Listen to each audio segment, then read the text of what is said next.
All rise for the Honorable Judge Murphy.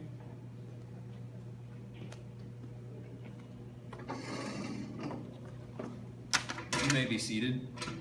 Today we will be hearing the case of the State of Colorado versus Travis Reynolds. Mr. Westenra, please call the first witness for the defense. I call the defendant, Mr. Travis Reynolds, to the stand. Do you solemnly swear that you will tell the truth, the whole truth, and nothing but the truth under pains and penalties of perjury? I do. Is your name Travis Reynolds? Yes. And are you the owner of 217 Romania Avenue, Quincy, Colorado, the Grady Motel? Yes, I am. Have you ever had any previous run-ins with the law? No. Not even a traffic ticket? No, sir, not even a traffic ticket. And is it true that you are a member of Habitat for Humanity and the leader of the Quincy Presbyterian Church Choir? I am. All right. And where were you at 2 a.m. on January the 14th?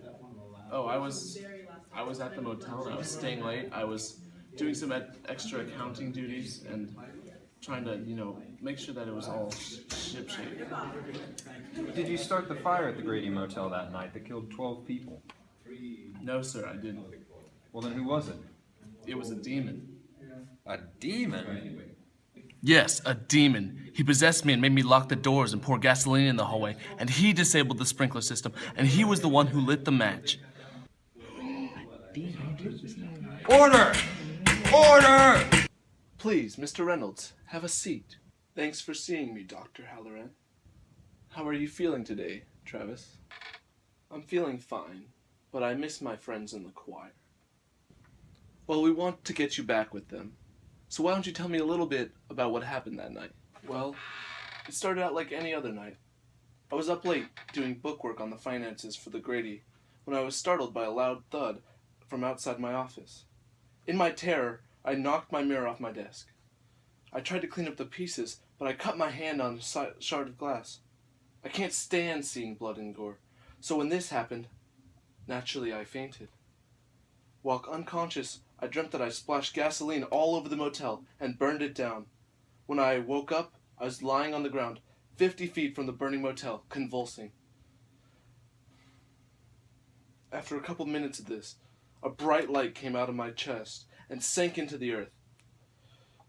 This finally gave me control over my body, and I ran towards the motel, but the flames were too high for me to do anything. It was then that I called 911 to report the fire. Are you sure that's what happened? Yes, I could never forget something like that. It was the worst experience of my life. So just to clarify, you're saying that the demon possessed you and forced you to kill everyone in your motel? Yes, I know it sounds crazy, but it's what happened. So is the demon possessing you right now? No. It was just for a while after I fainted. He hasn't come back since then. Ladies and gentlemen of the jury, I know how this must sound to you. It seems completely impossible that a demon could possess this man and force him to kill all those people. But isn't it just as impossible that such a kind and caring individual would suddenly one day snap and burn down his own motel? I have no further questions, Your Honor. Mr. Morris, the witness is yours for questioning. Thank you, Your Honor. So, Mr. Reynolds, you admit to being the person who started the fire at your motel that night. Well, yes, but... And the only alibi you have is that a demon possessed you? That's the truth. Is there anyone who can verify this outlandish claim of yours? Talk to Dr. Halloran. He knows I'm telling the truth. And watch the security tape. They'll verify that's the truth. Can we get the security tapes from the motel up on the courtroom camera, please?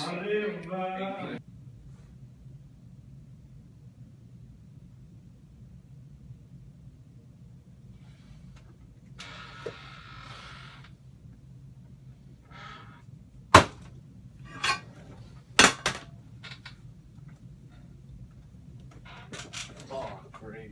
Great. Oh, crap. Ow.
Ladies and gentlemen, there is nothing whatsoever on this video that shows Mr. Reynolds being possessed. The evidence clearly shows that he started the fire of his own accord. Nothing further, Your Honor. Your Honor, we have no further witnesses to call. Your Honor, the prosecution would like to call Dr. Halloran to the stand. Do you solemnly swear that you will tell the truth, the whole truth, and nothing but the truth under pains and penalties of perjury? I do. Dr. Halloran, how long have you been a licensed psychiatrist? 15 years. And you evaluated Mr. Travis Reynolds, did you not? I did. What did he tell you about what happened on the night of January the 14th? Same story that he told you, that he was possessed by a demon that forced him to burn down his motel, and that he didn't recover until it was too late to help anybody. I take it you don't believe his account, do you? No, sir, I can't say that I do. You see, the excuse Mr. Reynolds is trying to make is a common one. Throughout mankind's history, acts of evil such as this one were considered so horrific that they could not have been done by another human. Supernatural explanations were invented to explain how such atrocities could be committed. We see this pattern in many great works of literature. In Dracula, Bram Stoker tried to explain the evils of historical figures, such as Vlad the Impaler and Jack the Ripper, by creating a character based upon those two that was an immortal demon spawn. In The Shining, Stephen King implied that a man could only go so far as to kill his own family if he were being controlled by some hostile outside force. This is possibly based upon the case of Ronald Defoe, Jr., that occurred around the same year as King's book's release, and under similar family-murdering circumstances. In reality, however, some people are just truly evil, not because of any malevolent spirits, but simply as a result of their own nature. Nothing further, Your Honor. Mr. Westenra, the witness is yours for cross-examination. Is it getting hot in here? Tell me, Dr. Halloran, in all your years as a psychiatrist, have any of your patients ever told you a story like Mr. Reynolds did? Well, no. No others have. And in your evaluation of Mr. Reynolds, did he seem to be of sound mind and body?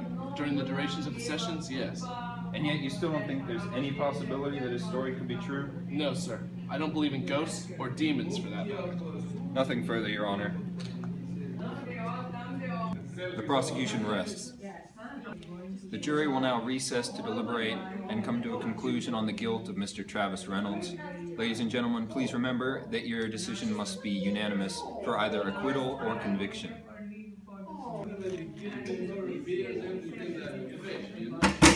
Everyone, please take your seats. Mr. Reynolds, please stand. Travis Reynolds, the jury has found you guilty of 12 counts of murder in the second degree and sentenced you to life imprisonment at the Colorado State Penitentiary.